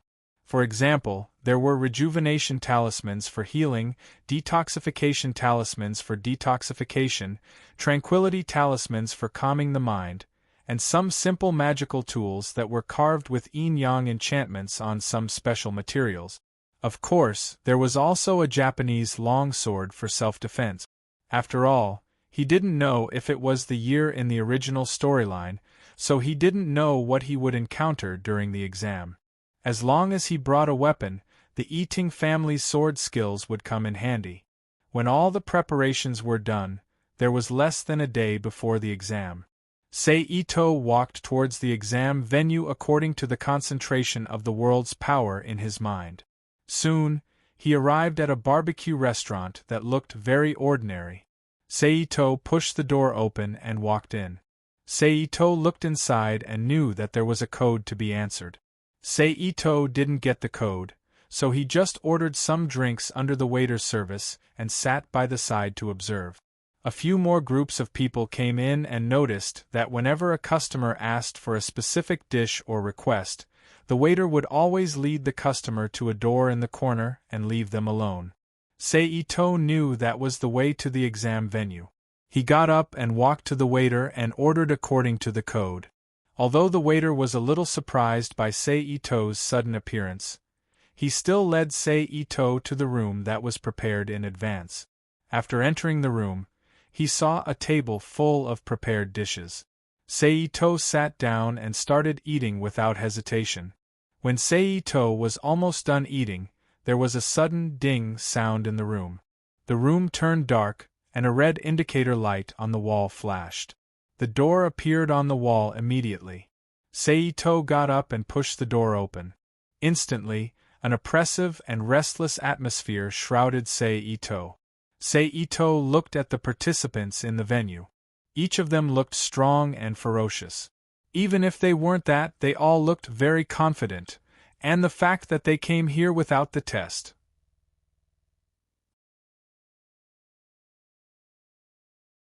After all, a hunter's job required a lot of luck. A short and fat man in a suit who looked like a bean bun from afar walked up to Seito with a big bag full of round tags. "Here, this is your number tag." "Thank you." Ito-sei took the number plate in his hand and looked at the number on it. It read 078. After keeping the number tag, Seito found a corner and leaned against it. He closed his eyes and rested. He was still thinking about the answer that had eluded him for the past few days. Is it really okay to kill people for the sake of world energy? Seito had gone through the days in Meteor Street, and he had drawn out the ruthlessness and violence in his personality. After breaking through the psychological barrier of killing, he no longer cared about ending the lives of his enemies. However, Seito couldn't do it for the time being. At least, he hadn't reached that stage yet. That was why Seito had been hesitating and struggling for the past few days. However, one thing was for sure. As long as they were his enemies in the exam, Seito wouldn't feel guilty about killing them. After all, according to the standards of Meteor Street, it was very scary if the enemy didn't get rid of them. Who knew when they would take your life? Time passed quickly. Seito, who was resting with his eyes closed, felt the door open and close countless times. The hall of the exam venue was bustling like a wet market. Some of the people just stood there and gave Seito a sense of danger. The feeling that he could lose his life if he wasn't careful made Seito very uncomfortable. For example, number 44, who was laughing hysterically from time to time not far away. Seito knew his name. At the same time, He was also sure that this exam was the beginning of the storyline. That guy had left a deep impression on him when he watched the anime in the main world. He was called Caesar. There was also the guy whose face was full of nails and wasn't afraid of getting his head pierced. Although that guy's name was familiar, it wasn't as eye-catching as Caesar's. Therefore, he didn't have a deep impression of him.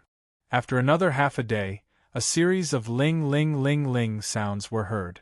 Then, a hole opened in the wall near the ceiling of the room. A man in a casual suit with a strange mustache walked out of the hole. He looked down at all the candidates and said, "The Hunter exam has officially begun." After that, he jumped down from the roof and bent slightly like a British butler to lead the way. He pointed at the passage and said, "Everyone, please come this way. I have to ask for your opinion first. The Hunter exam has a very harsh part. Therefore, you may be injured or even killed due to bad luck or lack of strength. There are also fights like the ones between the candidates just now. Those who want to back out, please leave. Those who are not afraid of death, please follow me," the examiner said as he walked. In an instant, the examiner's words were like a sharp sword that pierced into the hearts of many examinees, causing some of the originally confident examinees to waver. Hesitating, a hesitant expression emerged on their faces, but as before, not a single person gave up. The examiner saw that no one backed out and said with a smile, "I understand. All 405 candidates will participate in the first test." As the examiner said that, he suddenly quickened his pace. Although he still looked like he was walking, the candidates had already started to run to catch up with his footstep. At this time, Seito, who had fallen into the crowd, looked a little confused. It was because the Rubik's Cube had just sent him a message. "Kill all the candidates and ruin the exam. You can get a huge amount of the power of the world. Kill the purple world's favored candidate, Caesar. You can get a huge amount of the power of the world. Kill the blue world's favored candidate, Jigurata. You can get a huge amount of the power of the world. Kill the deep purple world's favored candidates, Xiaojiang and Kia. You can get a huge amount of the power of the world. Kill the purple world's favored candidate, Kalapika and Liolio. You can get a huge amount of the power of the world. Kill the green world's favored candidate, the examiner of the Hunter exam. You can get a huge amount of the power of the world." Seito was speechless as he looked at the messages that kept flashing in his mind. Although it seemed easy to kill all the candidates, there was a crazy person like Caesar among the candidates. How could he kill all of them? It was possible to kill all the candidates other than those who gave him a sense of danger. However, he would definitely provoke the crazy Caesar and attract the attention of the Hunter Association. He could basically give up on this option. Needless to say, he did not have Nien. If he were to fight Caesar, who had Nien for many years and was considered a top expert in this world, it would be suicide. Also, Jigurata was not someone he could remember. After that, he was the main character of this world. Who knew what would happen if he were to attack him? Would the examiner intervene directly or would Caesar do it on a whim? The outcome was obvious. Although this option seemed simple, it was impossible now.